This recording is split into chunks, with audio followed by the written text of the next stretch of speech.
The knock came just after noon, when the lake lay still under the pale winter sky and the bare birches stood like sentinels at the edge of the yard. I opened the door to find my father on the porch, shoulders squared as if he were bringing good news. His hands, once roughened by years hauling traps out of Penobscot Bay, now trembled faintly as he reached into his coat pocket. He laid the envelope on my kitchen table with a flourish, as though he were presenting a gift. A cashier's check slid out, its neat type announcing $12,000. "There," he said, settling into the chair across from me. "Enough for you to start over. You can find a place in Portland, maybe even Boston. The cottage is spoken for now, $3 million cash offer." It was the smart thing to do. I kept my eyes on the check, my fingers resting lightly on the steel key I wore on a cord around my neck. The air between us carried the faint smell of his cologne, too sharp for the room. "You sold the cottage," I said, my voice steady. "You've been too busy to manage it," he replied quickly, his tone dressed up in reasonableness. "You're running jobs all over the coast, working yourself to the bone. I saved you from drowning in responsibility. This way, you can be free." I let him talk. He mistook my silence for resignation, a small smile curling his mouth. He spoke of investments, of a buyer eager to renovate, of how generous it was to hand me a check instead of leaving me with nothing. What he did not know was that I had sat in Claire Nguyen's office in Rockland only 3 days earlier, signing documents that transferred the cottage into an irrevocable trust. What he did not know was that a fraud alert already sat on file at the Knox County Registry of Deeds, waiting like a tripwire. I lifted the check, turned it once in my hand, and set it back on the table. My father leaned back, certain he had won. I rose from my chair and walked to the window, the lake stretching out in silence, the pines unmoved by his schemes. I breathed slowly, gathering the composure that had carried me through harder storms. When I turned back, I smiled. And that was the moment he should have realized he had stepped into a story already written by someone else. The next chapter of that story began with a whisper carried from a Rockport bar. After my father left that afternoon, the cottage fell into the kind of silence that carries memory in its walls. I sat at the table, the check still lying where he had placed it, and thought of the winters that had passed since my mother's death. I was 24 then, old enough to know what loss felt like, but too young to understand how permanent it would be. The probate judge in Rockland signed the papers transferring the cottage to me, a formality that felt less like inheritance and more like a sentence. My father had already grown restless, his attention drifting toward quick ventures and whispered promises of easy money. I stayed. Someone had to. The cottage had been falling in on itself, roof shingles curling, windows swollen with rot, floors sagging where water crept in. I worked jobs in Camden during the day and came back to strip wallpaper, replace joists, and sand floorboards at night. My hands toughened, my back learned the ache of labor, but I kept going. Each repaired beam was a line of dialogue between my mother and me, one I wasn't willing to forget. Through those years, my father's calls came steady. He needed bridge loans, cash for a truck repair, help covering late mortgage payments on a house in Belfast he swore he could flip. I said yes too often. I told myself it was family duty, that if I refused, he'd spiral into ruin. In truth, part of me believed control equaled safety if I kept the purse strings. I could prevent disaster, but control has a cost. Every dollar I sent his way pulled me further into silence, a silence where I didn't ask why he needed so much, didn't press for promises I knew he'd never keep. I became the steady wall he leaned against, even as the weight of it bent me. The cottage, though, never betrayed me. Each winter I stoked the wood stove, watched the snow gather against the stone steps, and reminded myself that this house was proof I could endure. Still, endurance is not the same as freedom. It was Owen who reminded me of that, with a whisper carried from a Rockport bar. It was Owen who broke the silence. He called late in the evening, his voice carrying the unease of someone who wished he didn't have to speak. He told me he'd been at a marina bar in Rockport, half listening to the chatter over cheap whiskey, when my father's voice cut through. Ronan had been bragging to anyone who'd listen that the lake place would be gone within the week, a deal already lined up, money as good as in his pocket. Owen paused, as if unsure whether to go on, then added the part that made my chest tighten. My father told the table I was too naive to notice a signature slipped under my hand. He laughed when he said it. That laughter, even second-hand, felt like a blade. By morning, I was sitting in Claire Nguyen's office in Rockland. Claire had been recommended to me years ago, but I'd never had cause to call. She greeted me with a measured calm that steadied my own pulse. I laid out the story, the debts, the check on my table, Owen's warning. She listened without interruption, then leaned forward and told me plainly a forged power of attorney was already in motion.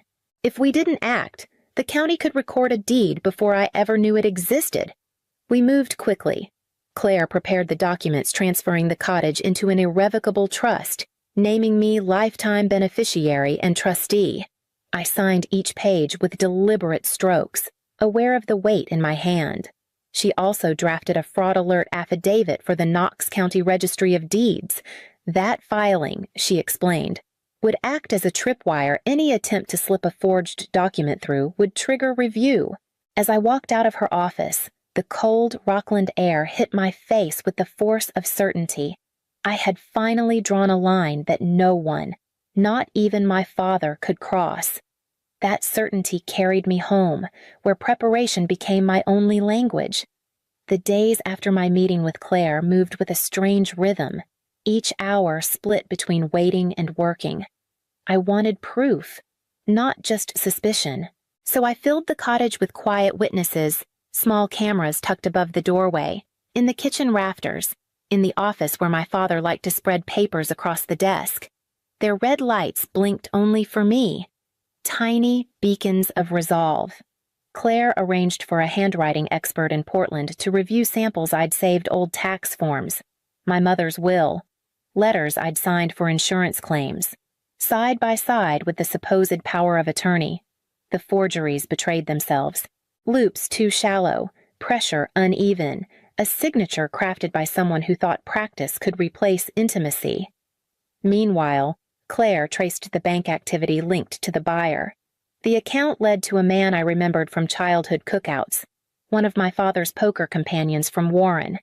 Money shuffled between them in restless movements, small deposits, sudden withdrawals, then silence. It was less a business transaction than a shell game, and the pieces were already falling out of his hands. Marta Leclerc at the Registry of Deeds called Claire late one evening. She had flagged a packet dropped after hours, documents that looked rushed, signatures that made her frown. She promised they would not slip through unnoticed. In her steady voice, I heard the kind of quiet allyship that cannot be bought. Owen offered to come by, to help with the cameras or simply to sit with me through the waiting. I told him no. Control felt safer than company, and I convinced myself I needed to steer every detail alone. His disappointment was soft but audible before he hung up. I hated myself a little for it, but I could not let anyone touch the edges of my plan. By the time my father called to invite me to dinner, I was ready to let the stage set itself. The Summit Grill sat on the Rockland waterfront, glass windows framing the breakwater light against a pale horizon. My father had chosen it with the flourish of a man celebrating victory. When I arrived, he was already at the table, a bottle of wine chilling in its bucket, menus spread out like props in a play. "Sit down. Sable," he said, his voice full of cheer. "This is a night for goodbyes, but also for beginnings. You'll see." I took my seat, folding the napkin across my lap as if nothing in me trembled. He poured 2 glasses of wine, raising his in a toast. "To your freedom," he said.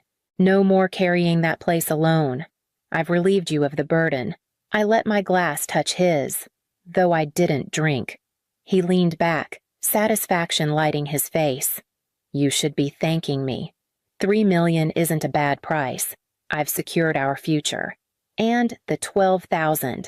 That's my way of making sure you land on your feet. The words slid over me like ice. He wanted me grateful for being cut out of my own life. Instead, I smiled faintly, the expression he mistook for surrender. Halfway through the meal, Claire walked in. She pretended surprise when she spotted me, asked if she might join us. My father's brows rose, but he gestured politely to the empty chair. He still believed he held every card. As the waiter cleared our plates, he began to talk more freely, perhaps emboldened by the wine.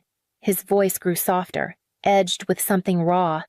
You know, Sable, your mother always favored you, even in her will. That house should have been mine by rights. I built the dock, repaired the roof, paid the taxes when she couldn't. And what did the judge do? Handed it all to you like I was some afterthought. I watched him carefully. Beneath the swagger lay the wound that drove every scheme. He hadn't just sold the cottage he had been trying to erase the slight he believed my mother carved into stone the day probate ended. Claire caught my eye and gave the smallest nod. The mask was slipping. The stage was nearly set for the truth that would break him open. The moment arrived sooner than I expected, when the dinner shifted from performance to trial. The waiter set down fresh glasses of wine, and Claire leaned forward, her tone almost conversational. Ronan, I happened to stop by the registry this week. Interesting timing on some documents filed under your name. His fork paused mid-air. What documents? She reached into her bag and slid a folder across the table. Inside lay copies of the trust filings, stamped and dated 3 days before. This cottage is no longer vulnerable to your signatures. It belongs to an irrevocable trust with Sable as lifetime beneficiary. Any deed attempted afterward is void. My father's face darkened. He rifled through the pages as though disbelief might undo the ink. You can't do this to me. I already had a buyer. Claire's voice was calm, clinical. The so-called buyer is linked to a shell account in Warren, tied directly to one of your poker acquaintances. Funds never cleared escrow. If you represented otherwise, that qualifies as fraud. He slammed the folder shut. You think you're clever, but I poured years into that property, paid bills when your mother couldn't. Sable owes me. I felt the words burn, but I kept my composure. I don't owe you theft. He leaned closer, lowering his voice as if secrets could save him. You don't understand. I'm drowning. Thomaston lenders are breathing down my neck. I can't walk the harbor without someone reminding me of my debts. Selling that place was my chance to stay afloat. Claire's expression hardened. And forging a signature, exploiting your own daughter under Maine law, that's document fraud, attempted theft by deception, and financial exploitation of a family member. The district attorney could press charges tomorrow. For a moment, the swagger drained out of him. His eyes darted toward the window where the lighthouse blinked against the darkening sky. Then he straightened, summoning a last defense. So what now? You going to drag me off in handcuffs? Not yet, Claire said. Prosecutors often weigh restitution. If you begin repayment, if you cooperate, it may affect how charges are pursued. But make no mistake, your exposure is real, and the clock has already started. Silence settled between us, thick as the tide outside.